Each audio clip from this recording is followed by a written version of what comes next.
Welcome back, sensational second graders, and welcome to Chapter 5 of our Read Aloud, The Case of the Dognapped Cat. If you don't have your book, go ahead and go get it.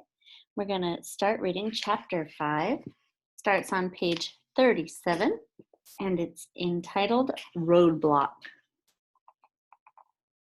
Crime Busters? Mark's dad picked up the notebook from the kitchen table and thumbed through it. I had forgotten all about this. Take a look, Margie. Yes, Mark showed it to me earlier, his wife said. Now I know for sure that he got his sense of adventure from you. Jonathan Conley handed the book back to his son. We had a lot of fun before we disbanded it, anyway. What's this about? We want to start up the Crime Busters again, Mark said eagerly. We can make the loft into an office, just like you did. And we've already got our first case. How about it, Dad? First case? Mrs. Woolsykes' cat is missing, Mark's mother said. His father laughed out loud. Oh, how I remember.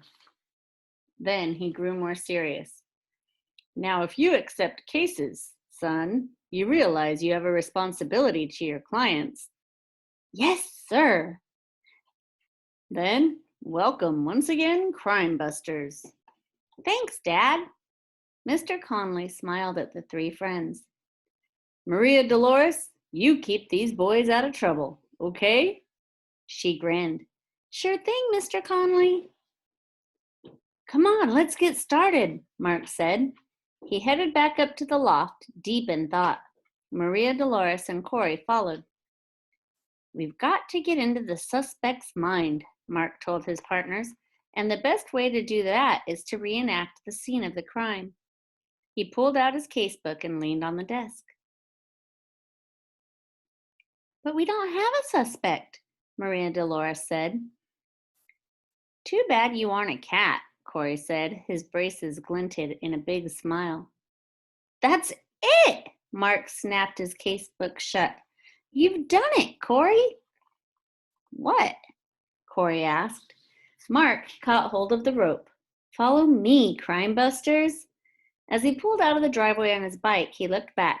Maria Dolores and Corey would catch up with him in a minute. They reached Mrs. Woolsykes and parked their bikes at the alley entrance. Mark stopped to gather his thoughts. The only way to really know a cat is to think like a cat, he muttered. Now, if I were Samson, what would I have done on Monday night? Corey stayed on his bike and pulled out a tissue to blow his nose. Maria Dolores got off, but she leaned against a fence and watched Mark. Mark started down the alley, crouching low. He sniffed cautiously around the garbage cans and paused to look back. Come on, you two, get with it, he called. Maria Dolores looked at Corey and shrugged. Come on, Corey, she said. You have to get into it. You know, like a school play. Pretend that you are Samson. After stretching dramatically, she dropped to all fours and began to inspect the alley. No way, Corey sneezed and backed up his bike. Meet you at the other end. He rode off before they could protest. The other two continued their prowl through the alley. Mark applied everything he could remember about Samson's personality. He checked each garbage can. He even stopped at the back of Harrison's fence to stare challengingly over at the terrier lying on the porch. The terrier charged to his feet, his small body shaking with the yelps that erupted from his throat. Mark clapped his hands to his ears. Maria Dolores tapped him on the shoulder. Look, she said, I found him. 5 feet away, a garbage lid teetered and crashed to the ground. A tail backed out of the can. It was followed by the haunches, shoulders, and head of a yellow cat. The cat swung around looking for the yelping dog and saw Mark and Maria Dolores. Hissing, it dropped the fishtail it carried and streaked out of the alley. False alarm, Maria Dolores said forlornly. I thought we had him there. A stray, Mark said, in Samson's territory. Maria Dolores looked at him. He knew what she was thinking. As far back as they could remember, no stray had dared enter this alley. Come on, Mark said, speaking a little roughly to hide his dismay. Let's get back to work. They crawled about on the ground for several minutes, but all they found was a rusted strip of metal and an old plastic bag that had fallen behind a garbage can. That's it, I guess, Mark said.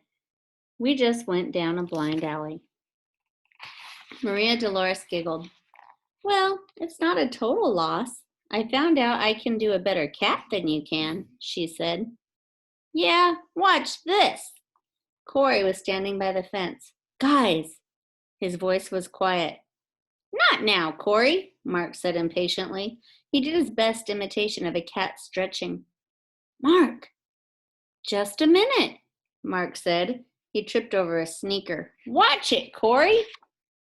Watch it yourself, Conley.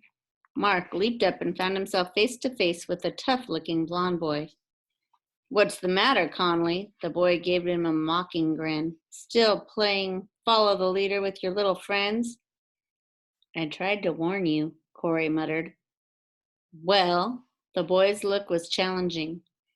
We're on a case, Travis. He tried to control the flush that he felt warming his face. Travis opened the newspaper he was carrying. Maybe a missing cat? How did you know? Mark stepped closer and glanced at the newspaper. Oh, yes. Travis held it up so they could see the red circled want ad. It says a reward of $25 here. A Mrs. Woolsike said she wouldn't live around. Now, she wouldn't live around here, would she? What makes you think? Maria Dolores looked angry. Mark hushed her with a sweep of his arm. Sure, Travis, she lives 2 houses down the alley. Have you found Samson? Samson? Travis's face was guarded. The cat? What if I have? He replied. That's the case we're working on. Want to help? Mark tried to sound polite, if not enthusiastic. Forget it.